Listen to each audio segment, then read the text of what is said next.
Hello बच्चों लोग, welcome to the lecture number 2 of the kinematics के सिग्मा बैच का लेक्चर नंबर 2 में आपका स्वागत है। तो अभी तक हम कुछ बेसिक चीज़ें देख चुके थे। जो पिछले वाला क्वेश्चन था वो कुछ कैसा था, ये था कि एक हॉल था, उसमें 10 बाई 10 का एक फ्लाई जो एक फारदेस्ट कॉर्नर पर जाकर बैठ जाती है, फिर उसका डिस्प्लेसमेंट पूछा था। और इससे पहले हम देख चुके थे, बेसिक आइडिया ले चुके थे कि डिस्टेंस क्या होता है, डिस्प्लेसमेंट क्या होता है, कौन सा स्केलर है, कौन सा वेक्टर है, ये सब चीज़ें हम देख चुके थे। और क्या एक दूसरे से कंपैरिजन कर सकते हैं कि distance is always greater than equal to displacement, या तो बराबर होगा या बड़ा होगा। ये सब बेसिक चीजें देख चुके थे। और पोजीशन वेक्टर क्या होता है, change in position vector is equal to displacement, ये सब बातें हम देख चुके थे। तो आज चलते हैं फटाफट क्वेश्चन की तरफ। Question number 4, an athlete completes one round of a circular track of radius R in 40 seconds. कोई एक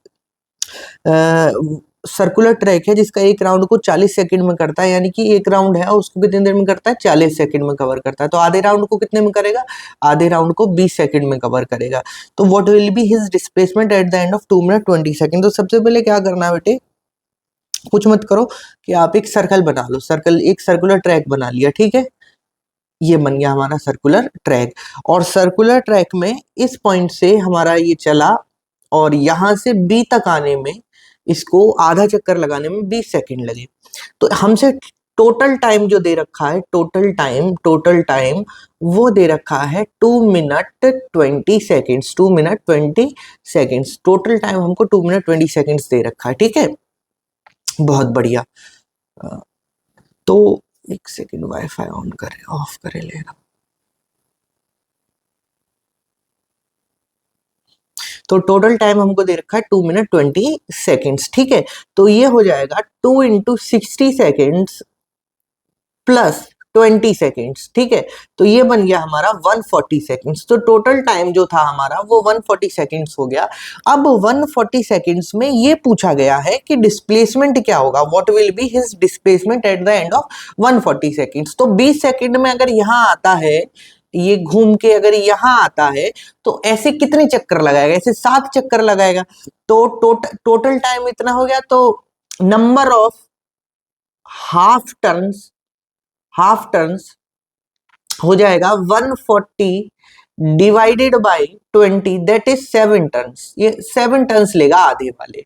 और आधे टर्न कितने होंगे, एक 2 3 4 5 6 7, यानी कि ये दोबारा से बी पर आ जाएगा, यानी कि ये ए से बी पर आ जाएगा। और इस वाले केस में हमारा जो डिस्प्लेसमेंट है, व्हाट विल बी डिस्प्लेसमेंट हमेशा ट्वाइस दी रेडियस के बराबर होगा, दैट इज डायमीटर।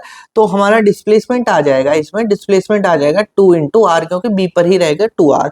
तो ऑप्शन नंबर बी को टिक करेंगे और आगे बढ़ेंगे। आई होप आप सभी को समझ में आया होगा कि क्वेश्चन कैसे करना है, ठीक है। अच्छा, अब आगे बढ़ते हैं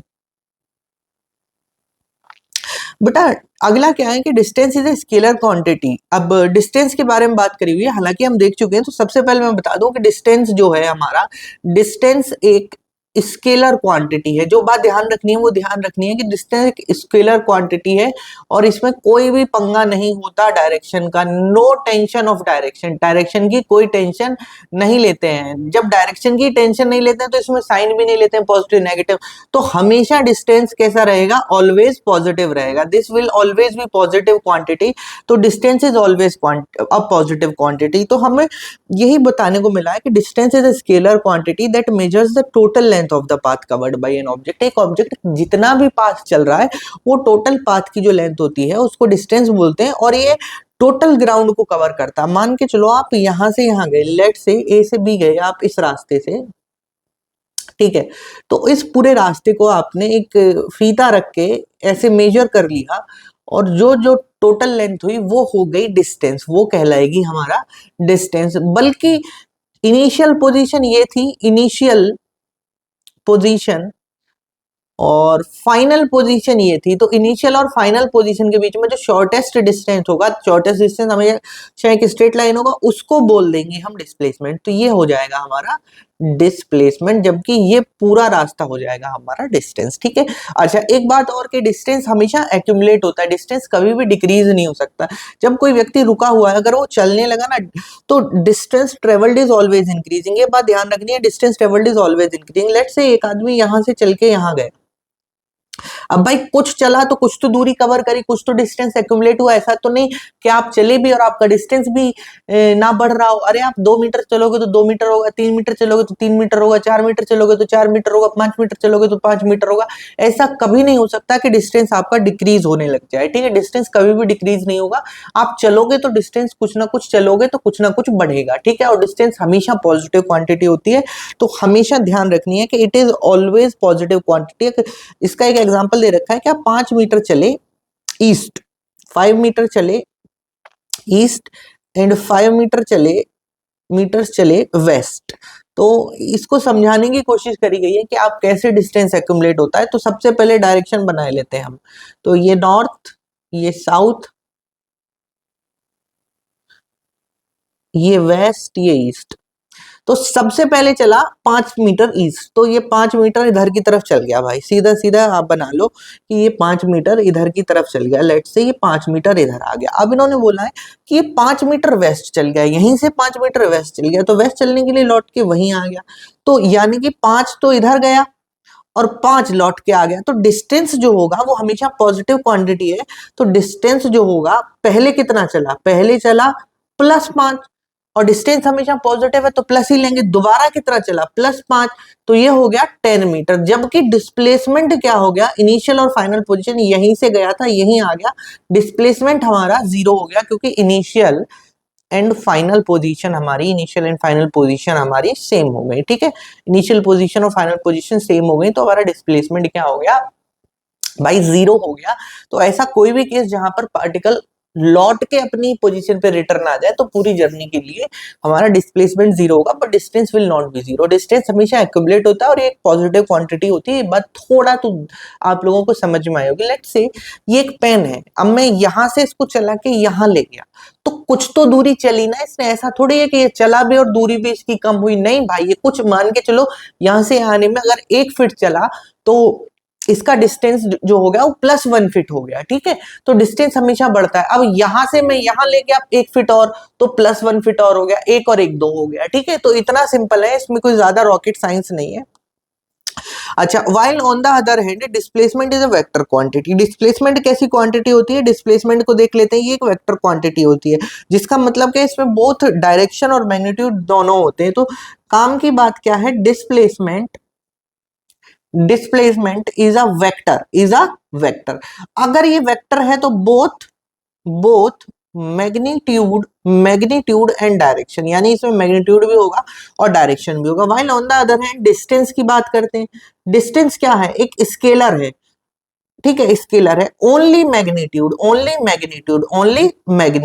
इसमें सिर्फ और सिर्फ मैग्नीट्यूड होगा, और ये एक पॉजिटिव क्वांटिटी है। जबकि डिस्प्लेसमेंट पॉजिटिव, नेगेटिव और 0 तीनों हो सकती है। ठीक है, तो एक बात ध्यान रखनी है कि हम अगर मान के चलो, ऐसा क्यों होता है, पॉजिटिव, नेगेटिव और 0 क्यों होती है। लेट्स से आपने ये ओरिजिन माना, यहां से कोई व्यक्ति इधर जाने वाली डायरेक्शन को पॉजिटिव माना, इधर जाने वाली को नेगेटिव माना। तो अगर आप इधर गए तो नेगेटिव चले, इधर गए तो पॉजिटिव चले।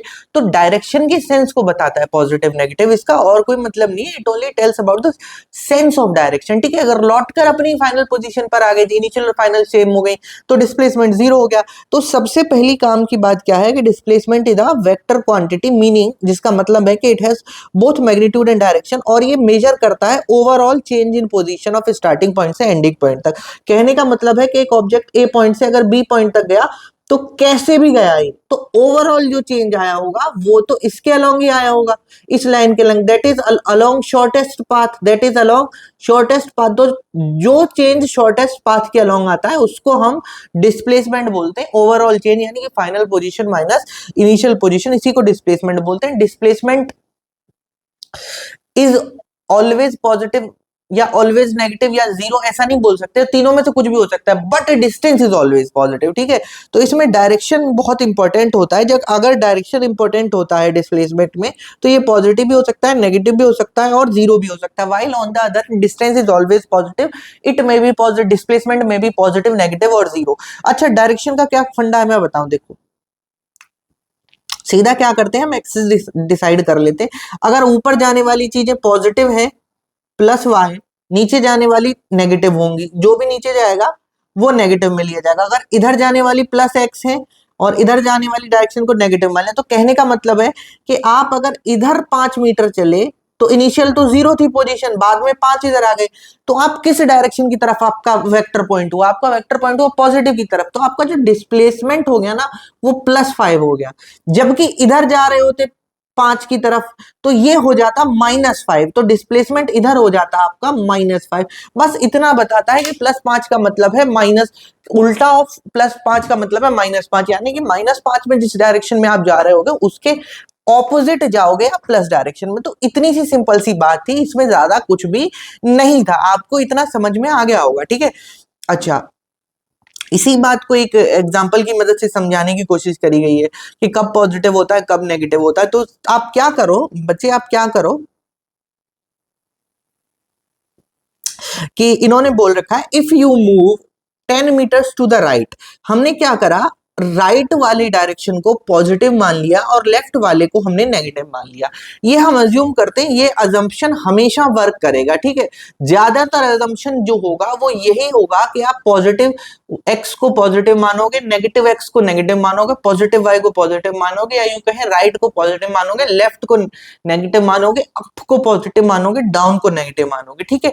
तो ऐसे केस में अगर आप 10 मीटर्स राइट चले हो तो आपका डिस्प्लेसमेंट राइट की तरफ है, यानी वेक्टर किधर पॉइंट कर रहा है, राइट की तरफ, और कितना पॉइंट कर रहा है 10, तो ये +10 हो गया डिस्प्लेसमेंट। सिमिलरली अगर आप नेगेटिव की तरफ ऐसे पॉइंट कर रहे हो तो डिस्प्लेसमेंट कितना हो जाता है -10, ये नेगेटिव की तरफ पॉइंट कर रहा है। तो इसमें कोई ज्यादा डरने की बात नहीं है, आप लेफ्ट चल रहे हो तो नेगेटिव, राइट चल रहे हो तो पॉजिटिव, बस डायरेक्शन के सेंस को ये बयां करता है, इससे ज्यादा कुछ नहीं। अगर किसी को ना समझ में आया हो तो इसी चीज को समझने के लिए क्वेश्चन ले लेते हैं, ठीक है। एक पार्टिकल है, क्वेश्चन नंबर 5 कहता है एक particle starts from the origin and moves along the x axis. कोई एक पार्टिकल ओरिजिन से शुरू होता है और एक्स एक्सिस के अलोंग मूव करता है और इसका मोशन 3 पार्ट में होता है, ठीक है। तो सबसे पहले क्या करो भाई लोग, सबसे पहले आप एक्सिस बना लो। तो सबसे पहले हमने क्या काम करा, हमने एक्सिस बना ली, ठीक है। सबसे पहले हमने एक्सिस बना ली, बहुत बढ़िया। तो सबसे पहले हमने एक्सिस बना ली, ठीक है। अब इसको ओरिजिन बोल दिया 0,0 को, ठीक है। और राइट वाला जो डायरेक्शन होता है वो सबको पता है पॉजिटिव होता है, और लेफ्ट वाला नेगेटिव होता है, और अप वाला पॉजिटिव होता है, और डाउन वाला नेगेटिव होता है, डाउन वाला नेगेटिव। तो ये मान के चलते हैं, जनरल असम्पशन है, सभी लोग मानते हैं, ठीक है। तो इन्होंने कहा कि it moves in the negative direction to the position -4, यानी इस पोजीशन तक ये -4 मीटर तक आ गया शुरुआत में, फिर यहां से आया यहां तक। तो इनिशियल था वो यहां था, और यहां से कहा गया यहां, तो इसका जो डिस्प्लेसमेंट वेक्टर हो गया शुरुआती पॉइंट के लिए वो कुछ नेगेटिव की तरफ पॉइंट करा। तो इसको बोला हमने ओ, इसको बोल दिया हमने पॉइंट, इसको बोल देते हैं पॉइंट ओ, इसको बोल दिया पॉइंट ओ, इसको बोल दिया पॉइंट ओ, इसको बोल दिया पॉइंट ए। तो ओ ए डिस्प्लेसमेंट, ओ ए वेक्टर हो गया -4 मीटर, ठीक है। ये बात हमको समझ में आ गई, बहुत बढ़िया। अब यहां से क्या करता है वो यू टर्न लेता है, यहां से यू टर्न लेता है, यहां से it takes a U turn and move to the position number 10। तो यहां से यू टर्न लिया और 10 लेट से यहां है कहीं, तो ये यहां तक 10 मीटर तक पहुंच गया, ठीक है, बहुत बढ़िया। तो ए के बाद ये आ गया हमारा, ए के बाद ये आ गया बी पर, ठीक है। तो अब चला ओ से था, फिर ए गया, फिर ए से बी गया, और फिर बी से और चला, बी से और चला, और कहां पहुंच गया, बी से चलने के बाद ये पहुंच गया, ये पहुंच गया, ये पहुंच गया 6 पर, ये पहुंच गया 6 पर, ठीक है।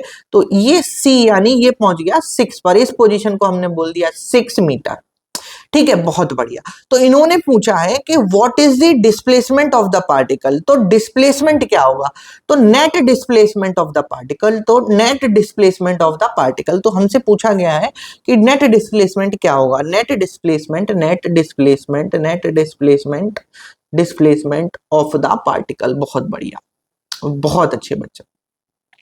ठीक है, तो इनिशियल पोजीशन क्या थी ओ, फाइनल पोजीशन क्या हो गई सी, दोनों के बीच में स्ट्रेट लाइन कितनी बन रही है 6 मीटर की, और किधर की तरफ पॉइंट कर रही है, राइट की तरफ, तो O C vector is equals to 6 metre plus, ठीक है, तो ये +6 हमारा डिस्प्लेसमेंट हो गया, +6 हमारा डिस्प्लेसमेंट हो गया। लेकिन इन्होंने पूछा है डिस्टेंस, डिस्टेंस पूछा है, तो डिस्टेंस क्या होगा, जितनी जितनी दूरी ये चला वो सारी की सारी प्लस साइन के साथ जोड़ लो, तो पहले कितनी चला, पहले चला ये वाली दैट इज 4, तो ये +4। अब डिस्टेंस तो ऑलवेज पॉजिटिव होती है, तो डायरेक्शन भले नेगेटिव की तरफ जा रहा हूं हम चिंता करने वाले नहीं है। फिर दोबारा लौट के यहां आया 4, तो फिर से 4 चला, अब इस 4 के बाद आगे कितना गया 10, तो +10 मान के चलो, फिर 10 के बाद लौट के कहा आया 6 पर, तो +4 मान के चलो, तो ये हो गया 22 मीटर, तो डिस्प्लेसमेंट तो डिस्टेंस तो हो गया हमारा 22 metre, while the displacement is 6 metre. अब इसको गौर से देखो, इसको गौर से देखो, तो आप देखेंगे कि displacement is less than distance, ठीक है, तो एक कंडीशन ध्यान रखनी है कि अगर पार्टिकल स्ट्रेट लाइन मोशन में डायरेक्शन बदल रहा हो, कब डायरेक्शन बदल रहा, अगर उसने एक बार भी डायरेक्शन बदल ली ना स्ट्रेट लाइन पाथ में, तो डिस्प्लेसमेंट हमेशा डिस्टेंस से छोटा होगा, displacement is always lesser than. अगर वो सीधा चलता जा रहा है और डायरेक्शन नहीं बदल रहा है, तो डिस्टेंस इक्वल्स टू डिस्प्लेसमेंट हो जाएगा, ठीक है। तो एक जनरल कंडीशन होती है कि डिस्प्लेसमेंट इज लेस देन और इक्वल टू डिस्टेंस, यानी डिस्टेंस से कभी भी डिस्प्लेसमेंट बड़ा नहीं हो सकता, ज्यादा से ज्यादा बराबर हो जाएगा या छोटा हो जाएगा। आई होप आप लोगों को ये बात समझ में आई होगी। अच्छा, तो इसी चीज को समझने के लिए अभी हमने पिछले कॉन्सेप्ट में देखा था कि displacement can be positive, negative और 0। और एक खास बात और है, displacement can both increase and decrease, यानी ये बात ध्यान रखना कि ये इंक्रीज भी हो सकता है और डिक्रीज भी हो सकता है, ठीक है, डिक्रीज भी हो सकता है। अरे भाई, अब मान के चलो एक पार्टिकल यहां था, यहां से इधर पॉजिटिव डायरेक्शन की तरफ लेट से बी पॉइंट पर चला गया +5 मीटर दूर, तो बढ़ गया, बी से सी पर चला गया, पहले 5 पर था ये 10 पर चला गया दैट इज सी पर, तो डिस्प्लेसमेंट बढ़ गया, तो ए टू सी जाने में डिस्प्लेसमेंट इंक्रीज हुआ। वाइल अगर ये सी से लौट के डी पॉइंट पर आ गया यू टर्न लेके, तो डिस्प्लेसमेंट ए टू डी आने में कम हो गया, यहां से पहले पार्टिकल गया सी पे, बी से होते हुए फिर लौट के आ गया डी पे, तो डिस्प्लेसमेंट कुछ कम हो गया, क्योंकि इनिशियल और फाइनल पोजीशन की दूरी तो ये हो गई ना। तो ऐसे केस में डिस्प्लेसमेंट कैन बोथ इंक्रीज और decrease, but distance always increases. Distance तो हमेशा पॉजिटिव होता है, पॉजिटिव होता है तो हमेशा एड ही होता है, हमेशा एक्यूमुलेट होता है, डिस्टेंस ऑलवेज ऑलवेज एक्यूमुलेट्स और इंक्रीजेस, ठीक है। तो यहां से यहां गया 5, तो ये चला, फिर 5 ये चला, 5 + 5 10, और मान लो लौट के ये 4 तक यहां आ गया +6, तो ये हमारा 16 मीटर हो गया, ठीक है, जबकि एडी की वैल्यू हमारी 4 मीटर ही रही, ठीक है। तो ये बात समझ में आनी चाहिए। तो अब इसी कॉन्सेप्ट के बेस पर एक ग्राफ दिया हुआ है, और ग्राफ कहता है एक particle moves along straight line, student A plots the displacement time graph.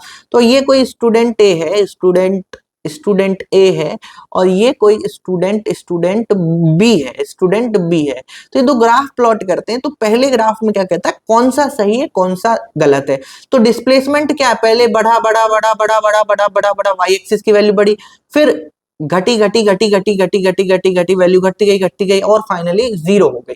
तो डिस्प्लेसमेंट तो इंक्रीज भी हो सकता है, डिक्रीज भी हो सकता है, तो इसमें तो कोई टेंशन की बात नहीं है, क्योंकि मोशन तो हमको दे नहीं रखा है, मोशन क्या है। तो ये तो हमारा पहला पॉइंट करेक्ट हो गया, लेकिन डिस्टेंस कभी भी डिक्रीज नहीं हो सकता। तो ये पहले डिस्टेंस बढ़ा बढ़ा बढ़ा बढ़ा बढ़ा बढ़ा, फिर उसके बाद घटा घटा घटा घटा घटा घटा घटा, क्या डिस्टेंस कभी घट सकता है, कभी नहीं घट सकता। मैंने आपको बताया जब डिस्टेंस घट ही नहीं सकता, इट ऑलवेज एक्यूमुलेट्स, तो ये वाला स्टूडेंट गलत हो जाएगा। तो ऐसा कोई एक क्वेश्चन जेईई मेंस ने पूछ लिया था मेरे ख्याल से 2022-23 में, बहुत इजी क्वेश्चन है, आपको ये सेंस इस बात का होना चाहिए कि डिस्टेंस ऑलवेज इंक्रीजेस। तो कॉन्सेप्ट लिख लो, कॉन्सेप्ट लिख लो, जो ध्यान में रखना है कॉन्सेप्ट लिख लो, distance always increases distance always increases और accumulates यानी हमेशा इकट्ठा होता है या बढ़ता है, while displacement can both increase और decrease, ठीक है, और remain same यानी कि अगर लौट के वहीं आ गया जहां से चला गया, रिमेन सेम और जीरो, तो ये जीरो हो जाएगा, ठीक है।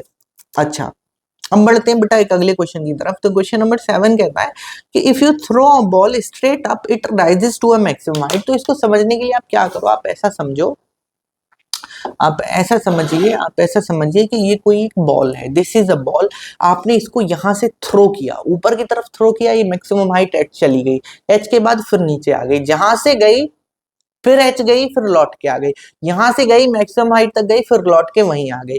तो ऐसा कुछ केस दे रखा है। तो इसको सबसे पहले इस डायग्राम को बनाते हैं कि आपने एक बॉल थ्रो करी, यू थ्रो अ बॉल, आपने बॉल थ्रो करी, बॉल सबसे ऊपर गई, और ऊपर जाने के बाद ये मैंने थोड़ा साइड में बना लिया, लेकिन आप इसको साइड में मत करना, ये एक और उसी पॉइंट पर आ गई, ठीक है, और उसी पॉइंट पर आ गई, बहुत बढ़िया।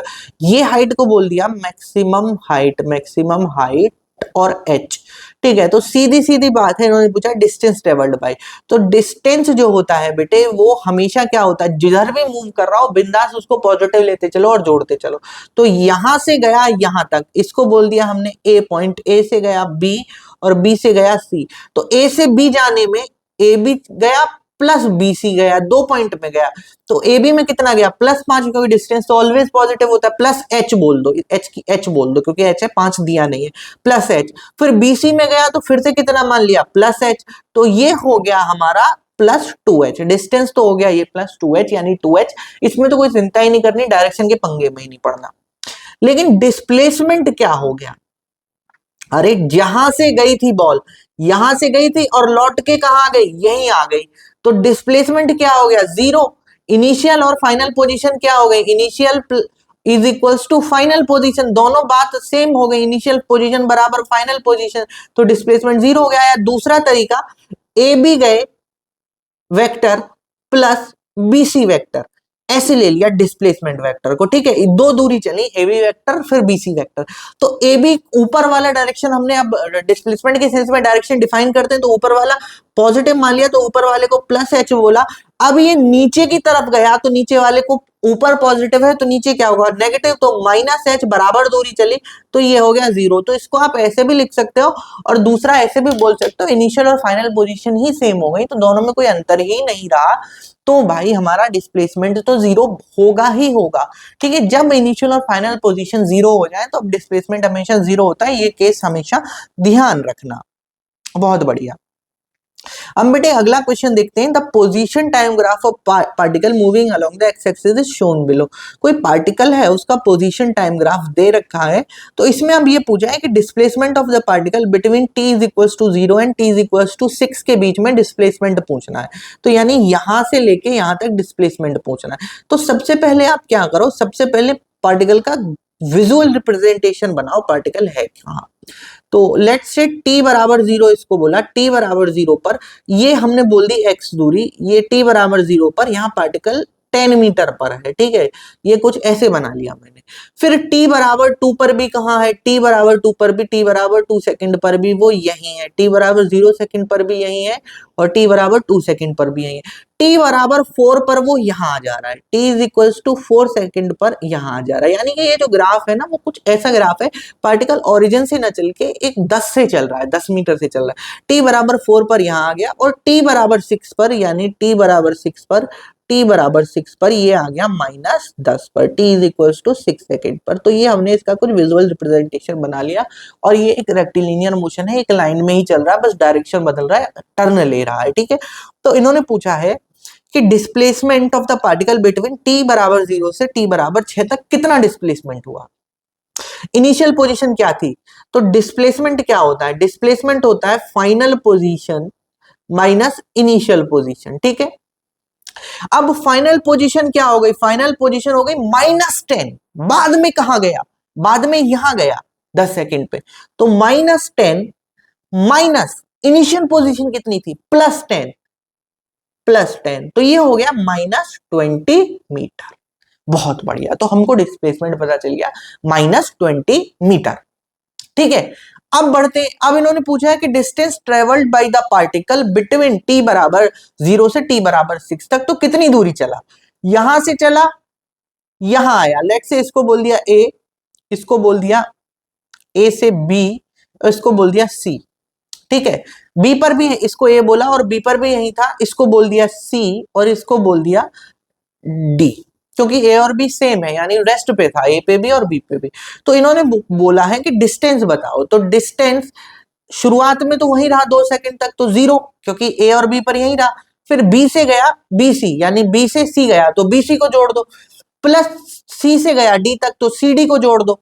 ठीक है, और ये दोनों क्या है, पॉजिटिव साइन के साथ लेने, 0 प्लस हमारा 10 plus 0 plus 10 plus 10, that is 20 metre.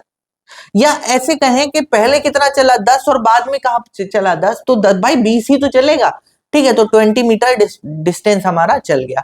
अब अगला क्वेश्चन है, इसको मैं आपको होमवर्क में दे रहा हूं, ये आप खुद से करिएगा और इसका आंसर मैं बता दे रहा हूं। इसका आंसर मेरे ख्याल से -15 मीटर आएगा। तो इसमें क्या कर रहा है, आपको हिंट दिए दे रहा हूं।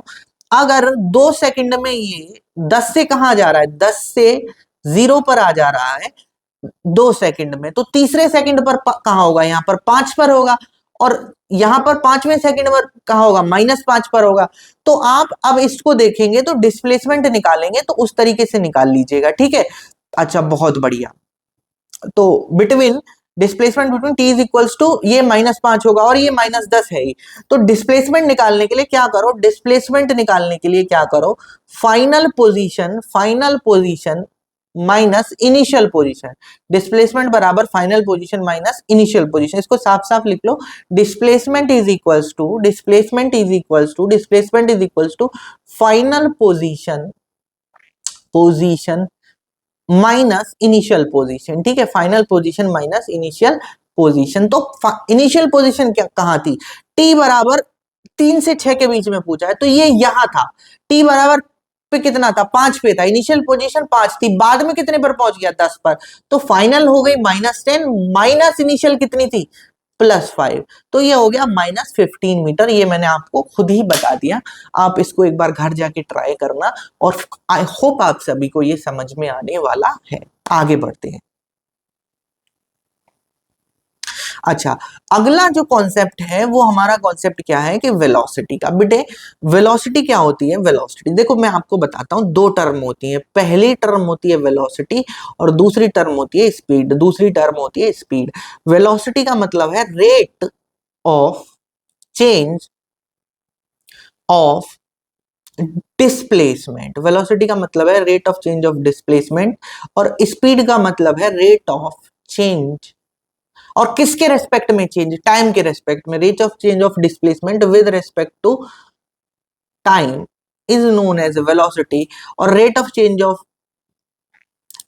Distance with respect to change in time, यानी समय के बदलाव में, और समय तो हमेशा बदलता ही रहता है, change in time is known as speed. अरे भाई इसको समझने की कोशिश करो कुछ ऐसे। ठीक है, मतलब कि हमने एक नई क्वांटिटी एक नया वेरिएबल दिया, काइनेमेटिक्स वेरिएबल। मैंने बताया था कि काइनेमेटिक्स पढ़ रहे हैं हम, और काइनेमेटिक्स को पढ़ने के लिए हमें कुछ चीजों की जरूरत है। तो पहली चीज क्या थी, लोकेशन, लोकेशन अलॉट कर ली।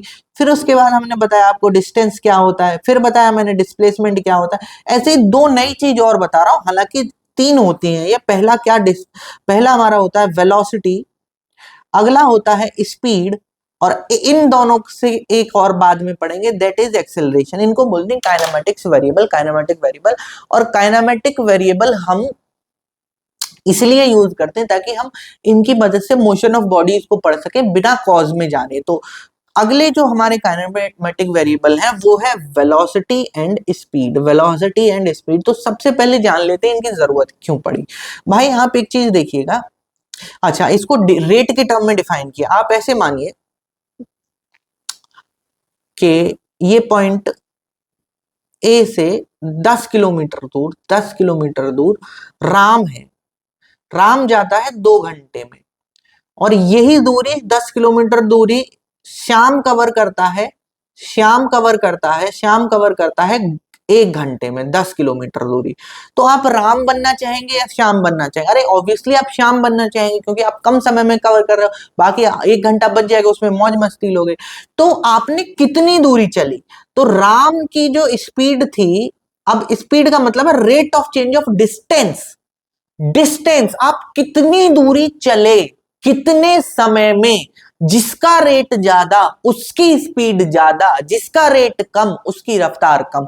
तो हमको तो ज्यादा स्पीड वाले ऑब्जेक्ट्स चाहिए होते हैं, ठीक है। कभी कभी ज्यादा स्पीड वाले नहीं चाहिए होते, कम वाले चाहिए होते हैं। मान लो आपको जाना है कहीं, आप एकदम सो गए और एक्सीडेंट हो गया, तो वो सब नहीं, ज्यादा स्पीड में चलाना भी गलत हो जाता है। तो हम सिर्फ स्पीड को, इसलिए जब हमें टाइम को इंपॉर्टेंस देनी हो, ये देखना हो कि कितने समय में जाना है, तब हम जो इंपॉर्टेंस देते हैं, हम इंपॉर्टेंस देते हैं स्पीड को। स्पीड बोलते हैं, और स्पीड कुछ नहीं है, इस राम की स्पीड जो है distance travelled by Ram upon time taken.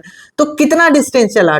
10 kilometre, और कितनी देर में चला? 2 आवर में। तो राम की स्पीड हो गई 5 किलोमीटर पर आवर। इसी को एवरेज स्पीड बोल देते हैं। इसको क्या बोल देते हैं? Average speed. एवरेज स्पीड का मतलब है total displacement upon total distance upon total time. यानी कि आप डिस्टेंस को कितने समय में, यानी 1 घंटा चलोगे तो 5 किलोमीटर चलोगे, इसका मतलब है 1 घंटा चलोगे तो 5 किलोमीटर चलोगे, 2 घंटा चलोगे तो 10 चलोगे, 3 चलोगे तो 15 चलोगे। वहीं श्याम की जो स्पीड थी, श्याम की जो स्पीड थी वो क्या थी? वो 10 किलोमीटर चलता है 1 घंटे में, 1 आवर में।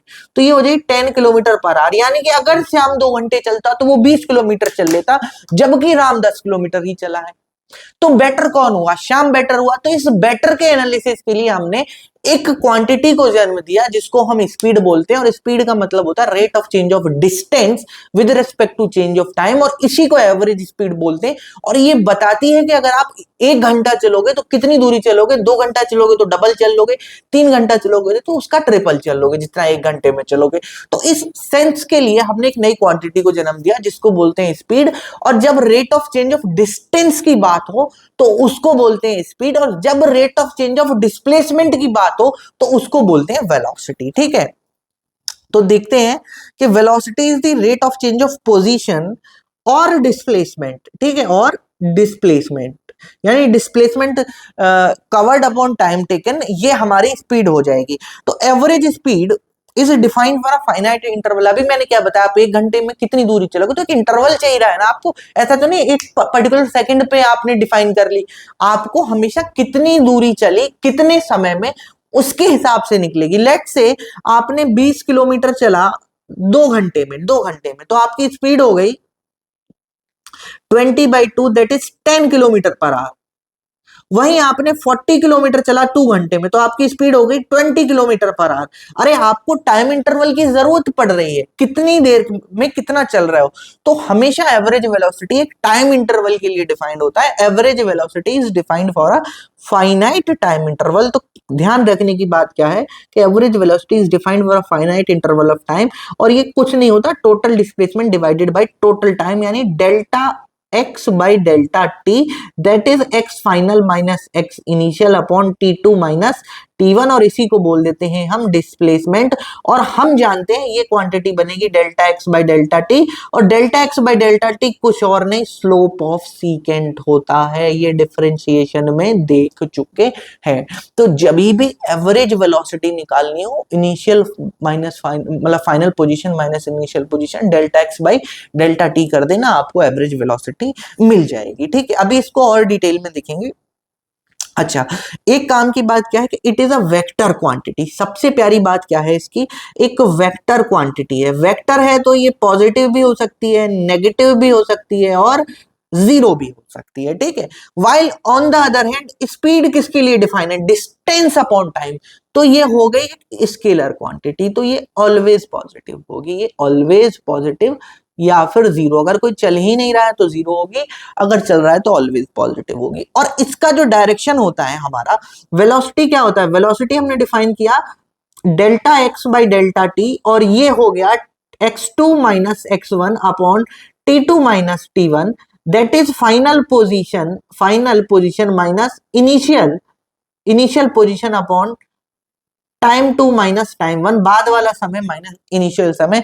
और ये क्या कहलाता है? Slope of secant. Slope of secant यानी कि कोई भी इनिशियल पोजीशन और फाइनल पोजीशन को जोड़ने वाली जो लाइन होगी उसके डायरेक्शन में होगा। और वो लाइन किस डायरेक्शन में होगी? That is change in position displacement vector. तो डायरेक्शन जो होगा इसका, it is same as that of the direction of the displacement vector. Let's say आप यहां से चले, आप ऐसे चलते चलते यहां आ गए, ठीक है, ए पॉइंट से बी पॉइंट पर आ गए, तो आपका एवरेज वेलोसिटी क्या है? एवरेज वेलोसिटी तो B minus A upon T two minus T one ये है। तो b माइनस ए का जो लाइन होगा वो स्लोप ऑफ सीकेंट के बराबर होगा। स्लोप ऑफ सीकेंट, ये पूरी क्वांटिटी किसके बराबर होगी? b minus A upon T two minus T one, ये एक स्लोप ऑफ सीकेंट के बराबर हो जाएगी। और स्लोप ऑफ सीकेंट किस डायरेक्शन में होगा? यानी कि डिस्प्लेसमेंट के डायरेक्शन में। तो हमेशा एवरेज वेलोसिटी का डायरेक्शन जब ग्राफ से ढूंढना हो तो आप सीकेंट बना के निकाल लो, जिस डायरेक्शन में सीकेंट जा रही होगी उस डायरेक्शन में जा रहा होगा। अगर आपको वैसे बताना है तो आप सीधा सीधा बोल दो change in position that is displacement के डायरेक्शन में होगा। और एक अच्छी बात और आपको देखनी है कि its direction is same as that of the displacement vector. हमेशा एवरेज वेलोसिटी का डायरेक्शन डिस्प्लेसमेंट वेक्टर के डायरेक्शन में होगा। बहुत बढ़िया। लेकिन जब भी एक क्लोज्ड पाथ की बात होगी तो डिस्प्लेसमेंट क्या हो जाता है? मैं ऑलरेडी बता चुका हूं कि आप इनिशियल और फाइनल पोजीशन सेम हो गई, ए से लौट के बी पर आ गए और ए और बी दोनों सेम हो गए, यानी कि आप सेम पोजीशन पर आ गए, तो आपका डिस्प्लेसमेंट क्या हो गया? जीरो हो गया। डिस्प्लेसमेंट जीरो हो गया तो एवरेज वेलोसिटी भी क्या हो जाएगा? जीरो अपॉन टी बराबर zero, that is null vector. एक ऐसा वेक्टर जिसकी वैल्यू जीरो हो उसको हम नल वेक्टर बोलते हैं। ठीक है, बहुत बढ़िया। अच्छा, अगली चीज जो हमारे काम की है, अगली चीज हमारे काम की क्या है? v is equals to delta x by delta t, that is x2 minus x1 upon t2 minus t1। बहुत बढ़िया। तो delta x by delta T, तो डिस्प्लेसमेंट क्या है?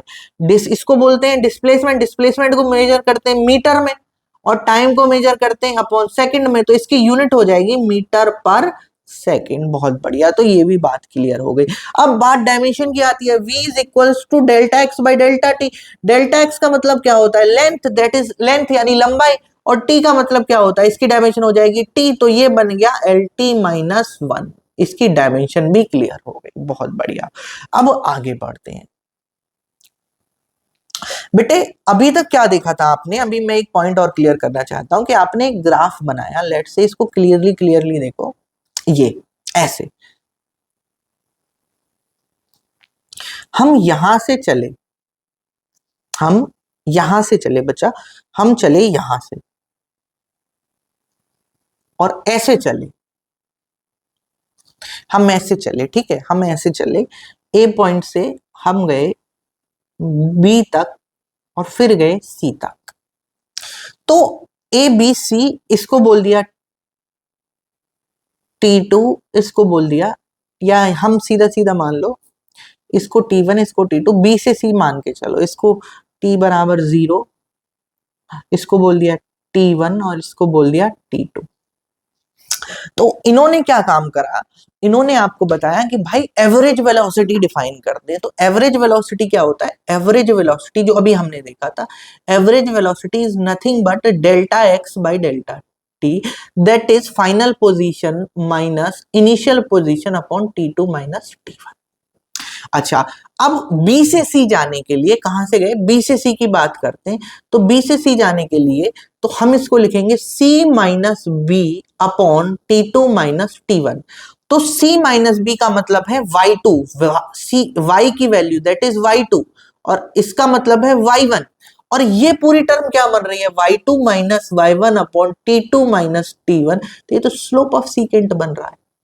और स्लोप ऑफ सीकेंट किस डायरेक्शन में? यानी कि जहां से जहां गए इनिशियल पोजीशन और फाइनल पोजीशन को मिला दो। और हम पहले पढ़ चुके हैं इनिशियल पोजीशन और फाइनल पोजीशन को मिलाने वाले वेक्टर को पोजीशन वेक्टर बोलते हैं। तो एवरेज वेलोसिटी का जो डायरेक्शन होगा वो ये होगा। और ये डायरेक्शन कौन सा डायरेक्शन होगा? ये डायरेक्शन होगा स्लोप ऑफ सीकेंट, या बोले एवरेज वेलोसिटी का डायरेक्शन, इनिशियल और फाइनल पॉइंट का। लेकिन ऐसा इस बात को और ढंग से समझा, यानी कि जब ये बोला कि आप एक फाइनाइट इंटरवल में बहुत टाइम कवर कर ले रहे हो आपके, यानी कि आपने t बराबर 2 पर मेजर किया, फिर t बराबर 6 पर मेजर किया, फिर t बराबर 8 पर किया, यानी समय में एक इंटरवल के लिए मेजर किया, तो स्पीड एवरेज स्पीड होगी। लेकिन मैंने कहा कि आप इस c को पास लाते चले जाओ, पास लाते चले जाओ, पास लाते चले जाओ, दैट इज कि ये टाइम को और करीब लाते चले जाओ, t1 को और करीब लाते चले जाओ। तो एक पॉइंट ऐसा आएगा जब आप ये ही नहीं बता पाओगे कि t1 और t2 अलग अलग हैं, दोनों सेम लाई करेंगे, सेम पॉइंट पर आ जाएंगे, सेम पॉइंट पर आ जाएंगे। तो इसका मतलब है कि अब वाला टाइम और अगले वाले टाइम में अंतर ही ना बता सको, यानी सेम इंस्टेंट पे बात हो जाए। तो उस इंस्टेंट पे जो स्लोप होगा वो सीकेंट ना बन के क्या बन जाएगा, टेंजेंट। और इस केस में हमको जो स्लोप होगा वो देगा इंस्टेंटेनियस वेलोसिटी, और इसी को बोलते हैं slope of tangent. Slope of secant average velocity देता है और slope of tangent instantaneous velocity देता है। और मैंने आपको ये कॉन्सेप्ट टेंजेंट और सीकेंट का डिफरेंशिएशन में समझा रखा है, हम डिफरेंशिएशन वाला लेक्चर देखिएगा। अच्छा, एक बार और बोल देते हैं, एवरेज वेलोसिटी का मतलब होता है delta x by delta t, और इसको बोलते हैं slope of secant. Slope of secant यही इंस्टेंटेनियस वेलोसिटी बन जाता है, यही बन जाता है इंस्टेंटेनियस वेलोसिटी। और इंस्टेंटेनियस वेलोसिटी कब बनता है, जब limit delta tends to zero, तो delta x by delta T will become d x by d t, और इसी को डेरिवेटिव बोलते हैं। जब समय इतना छोटा हो जाए, इसको लाते लाते लाते लाते और करीब लाते गए, यानी t1 और t2 में आप अंतर ही नहीं बता पा रहे हो, दोनों एक ही पॉइंट पर लाई कर रहे हैं, उस केस में delta x will become dx, और तब आप सीकेंट ड्रॉ नहीं कर पाओगे। जब दोनों पॉइंट ही सेम हो गए तो ड्रॉ होगी टेंजेंट, और टेंजेंट का डायरेक्शन हमको बताता है डायरेक्शन ऑफ इंस्टेंटेनियस वेलोसिटी, क्योंकि ये बताता है dx बाई dt, ना कि delta x by delta T. तो आपको समझ में आ गया, यहां से कॉन्सेप्ट क्लियर हो गया कि dx by dt that is slope of tangent, slope of tangent हमेशा बताएगा इंस्टेंटेनियस वेलोसिटी का डायरेक्शन, इंस्टेंटेनियस वेलोसिटी का डायरेक्शन। ये कॉन्सेप्ट लिख लेना बेटे, ये कॉन्सेप्ट आप लिख लेना। While delta x by delta T will tell slope of secant, slope of secant, या बोले स्लोप ऑफ सीकेंट किसके बराबर होता है, डायरेक्शन ऑफ, या बोले स्लोप ऑफ सीकेंट और डायरेक्शन ऑफ वो हमारा एवरेज वेलोसिटी, एवरेज वेलोसिटी। बहुत बढ़िया। अच्छा, तो इंस्टेंटेनियस वेलोसिटी का जो डायरेक्शन होता है वो हमेशा टेंजेंट के अलॉन्ग होता है। तो वही बात यहां पर लिखी हुई है, हम देख चुके हैं कि direction of instantaneous velocity is always tangential to the path of the object, while इसको ही कंपोनेंट फॉर्म में लिख लो, अगर अलग अलग में बोल लो तो x डायरेक्शन में dx बाई dt, यानी जितना x में चेंज हुआ, अब वो y डायरेक्शन की इंस्टेंटेनियस वेलोसिटी हो जाएगी dy बाई dt। तो इसको बोला अलग अलग कंपोनेंट के हिसाब से आपने ले लिया। अच्छा, इंस्टेंटेनियस वेलोसिटी भी dx बाई dt भी एक्चुअली में instantaneous, v instantaneous is equals to dx by dt, ये भी तो एक्चुअली में एक चेंज इन लेंथ ही है, भले बहुत छोटा हो, और ये चेंज इन टाइम है, तो इसकी भी डायमेंशन क्या हो जाएगी, lt माइनस 1, और यूनिट क्या हो जाएगी, मीटर पर सेकंड। तो ये दोनों बात क्लियर हो गई कि ये भी मीटर पर सेकंड में होगी, कितना ही छोटा डिस्प्लेसमेंट हो होगा तो मीटर पर सेकंड में ही। बहुत बढ़िया, बहुत बढ़िया, सब बच्चे समझ गए। अच्छा, इसी चीज को ग्राफिकली समझाया है कि भाई इनिशियल पोजीशन, यानी कि आप मान के चलो ये टाइम घटने का, इसको मतलब उल्टा प्लॉट कर दिया है। आप ऐसे मान के चलो कि इसको आर इनिशियल, ये t2, यानी टाइम का जो एक्सेस है टाइम घट नहीं रहा है, लेकिन मैंने इसको उल्टा प्लॉट कर दिया, आप उल्टे के हिसाब से समझना, यानी पोजीशन कम हो रही है, ठीक है। तो उस ये t इनिशियल है, ये t फाइनल है, तो आप बिल्कुल ये ना समझे टाइम नेगेटिव में हो रहा है, बस ये समझें इस कर्व का मतलब ये है कि मैंने ग्राफ को जो प्लॉट करा है वो थोड़ा उल्टा कर दिया, that is position, final position कम हो रही है। अच्छा, तो हमने जाना v एवरेज होता है delta x by delta t, और v इंस्टेंटेनियस होता है dx बाई dt, और यही ये बनेगा जब limit delta tends to zero, delta x by delta T will become dx by dt। इसमें कोई टेंशन की बात नहीं है। कहने का मतलब अब t फाइनल और t इनिशियल बहुत पास पास लाई कर रहे हैं, आप ये नहीं बता पा रहे हो कौन सा कहाँ है, हालांकि यहाँ तो फिर भी दिख रहा है। तो जब आप दोनों पॉइंट को मिलाओगे, तो दोनों पॉइंट को जब मिलाओगे, जब दोनों पॉइंट एक ही पॉइंट पर लाए कर रहे हैं, लेट से ऐसे कोई आपने पोजीशन को प्लॉट किया, अब दोनों पॉइंट यही लाए कर रहे हैं, तो आपका जो इनिशियल और फाइनल पॉइंट पोजीशन को ज्वाइन करने वाली लाइन होगी वो एक स्ट्रेट लाइन होगी, और वो कैसी होगी, डीएस वेक्टर, और वो हमेशा कहाँ लाए करेगी, टेंजेंट के अलोंग, टेंजेंट के अलोंग। उसका ही थोड़ा डिटेल्ड व्यू यहां बनाने की कोशिश करी गई है, यानी डीएस वेक्टर हमेशा, यानी चेंज इन पोजीशन वेक्टर हमेशा टेंजेंट के अलोंग लाए करेगा, और टेंजेंट ऐसे होगी, इसको जूम करके देखो तो ये कुछ ऐसा होगा, और ये DS vector always always along tangent to the path होगा। आप समझ गए, इतनी बात समझ में आ गई, बहुत बढ़िया। अब इसी चीज को समझने के लिए, अब बेटा इस पॉइंट पर लेट से इसको बोला ए, इसको बोला बी, इसको बोला सी, इसको बोला डी, बहुत बढ़िया। तो अब ये वाली यहां पर टेंजेंट की डायरेक्शन में ये वाली वेलोसिटी यानी डायरेक्शन ऑफ टेंजेंट रिप्रेजेंट कर रहा है वी इंस्टेंटेनियस को, V instantaneous at point A instant पर ये डिनोट कर रहा है, ये वाली रफ्तार डिनोट कर रहा है वी इंस्टेंटेनियस एट बी, ये डिनोट कर रहा है वी इंस्टेंटेनियस एट सी, क्योंकि यहां टेंजेंट ऐसी बन रही है, ये डिनोट कर रहा है वी इंस्टेंटेनियस एट डी। तो मैंने आपको बताया था कि इंस्टेंटेनियस एक इंस्टेंट ऑफ टाइम के लिए डिफाइन होती है, जबकि एवरेज वेलोसिटी एक इंटरवल के लिए डिफाइन होती है।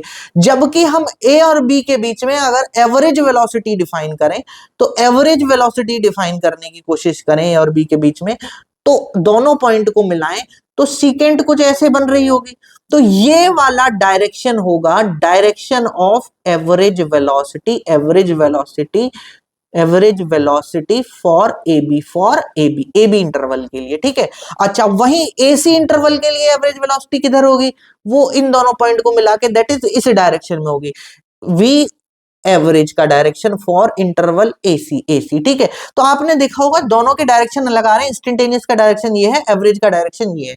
वहीं एडी इंटरवल के लिए एवरेज वेलोसिटी का डायरेक्शन किधर हो जाएगा, दोनों को मिला दीजिए, दैट इज कहीं इधर, कहीं इधर। तो ये हो जाएगा वी एवरेज का direction for A to D के लिए, जबकि ये हो जाएगा वी इंस्टेंटेनियस का डायरेक्शन एट डी। तो इतनी बात समझ में आ गई होगी कि स्लोप ऑफ सेकंड बताता है एवरेज वेलोसिटी का डायरेक्शन, चिल्ला चिल्ला के बता रहा हूं, और वी इंस्टेंटेनियस की डायरेक्शन के लिए टेंजेंट ड्रॉ कर दो कर्व पे, जिधर टेंजेंट का डायरेक्शन है उधर ही डायरेक्शन ऑफ इंस्टेंटेनियस वेलोसिटी होता है। ये कॉन्सेप्ट दिमाग में बैठ गया होगा, इसका कभी कभी ग्राफिकल क्वेश्चन आ जाता है, और हो सकता है कि हम आगे करें भी, नोट्स में लिया भी हो। तो वही चीज इधर समझाइए, ठीक है। तो अब इन्होंने कहा है, ये थोड़ा इसमें करेक्शन है, ये करेक्शन है, आप इसको मत देखो, इसमें करेक्शन है, क्योंकि ये पॉइंट और ये पॉइंट मैंने सेम बना दिए, जबकि ये दोनों पॉइंट अलग अलग हैं। तो इस वाले पॉइंट पे आपने देखेंगे for this point average, for this point, for ये यहां से बना दिया, ये थोड़ा करेक्शन है इसमें, average and instantaneous velocity are same direction इस पॉइंट के लिए। जब इस पॉइंट से इस पॉइंट को मिलाओगे तो सीकेंट भी किधर बन रही है, इधर, और टेंजेंट भी किधर बन रही है, इधर। तो दोनों का डायरेक्शन क्या हो गया, सेम। तो इस वाले पॉइंट के लिए सीकेंट और tangent, secant and tangent are are are in same direction, जिस भी पॉइंट के लिए वो सेम डायरेक्शन में हो, तो उस केस में इंस्टेंटेनियस वेलोसिटी का और एवरेज वेलोसिटी का डायरेक्शन सेम हो जाएगा।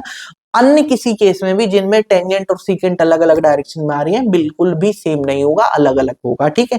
तो इस वाले केस में देखो टेंजेंट इधर आ रही है, सीकेंट इधर आ रही है, तो अलग हो गया, इसमें भी अलग अलग आ रही है, लेकिन ये वाले पॉइंट के लिए, इस पॉइंट के लिए भी अलग अलग आ रही है, लेकिन इस पॉइंट के लिए फॉर दिस पॉइंट सेम आ रही है, tangent and secant same direction में। तो उस केस में एवरेज वेलोसिटी इंस्टेंटेनियस वेलोसिटी का डायरेक्शन सेम हो जाएगा।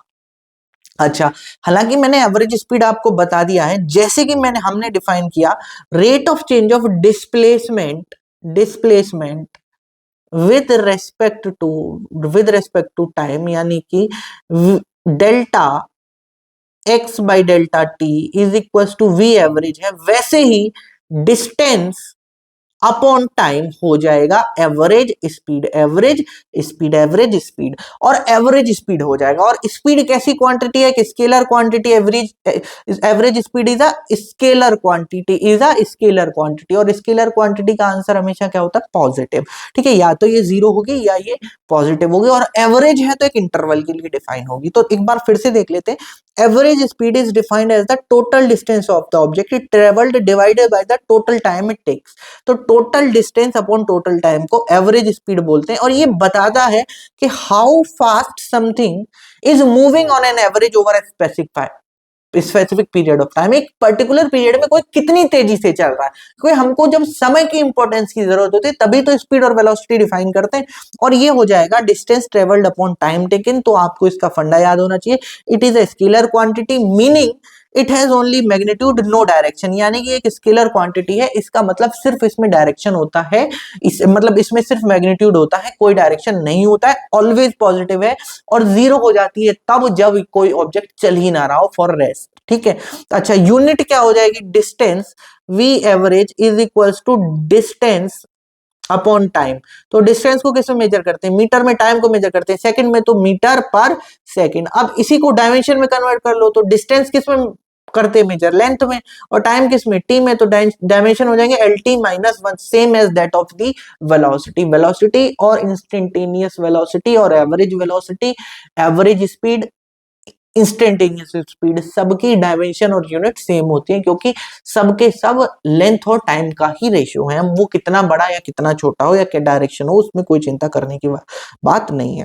It is always calculated for a finite interval of time. Average तो जहां भी होगा वो इंटरवल ऑफ टाइम के लिए ही होगा।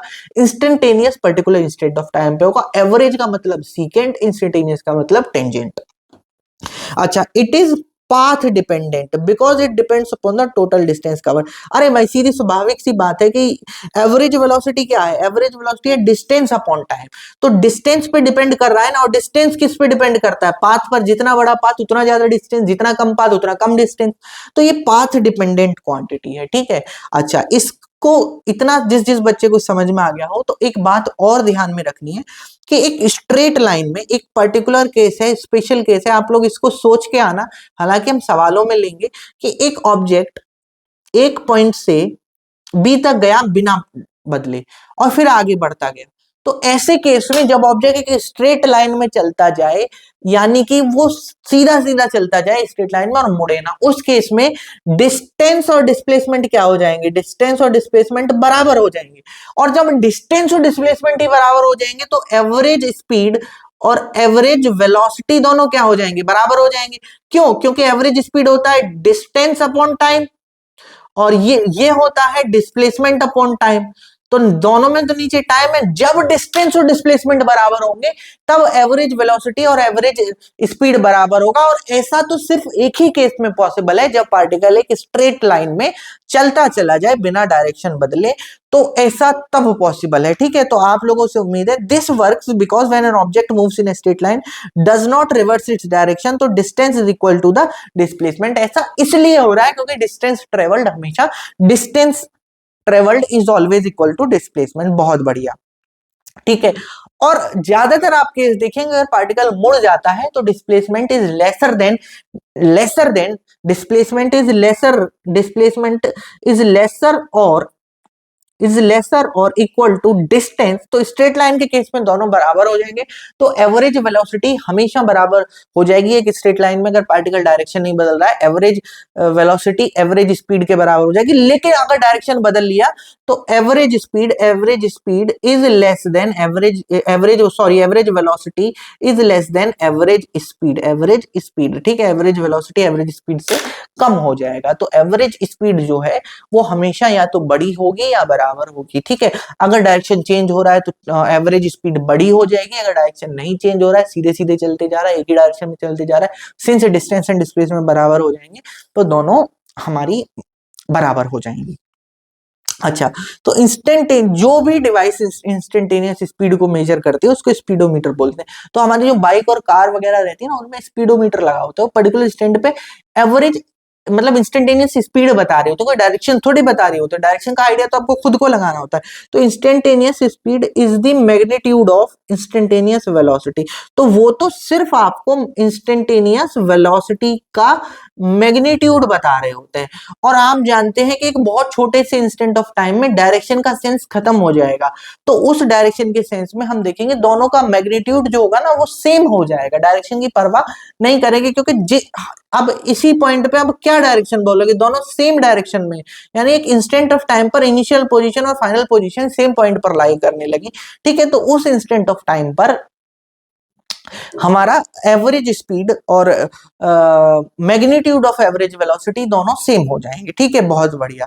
तो instantaneous speed is the magnitude of instantaneous velocity. अरे मैं क्या बोल गया, मैं ये बोलना चाहता हूं कि instantaneous speed is equals to magnitude of instantaneous velocity. जल्दी जल्दी में क्या बोल गया।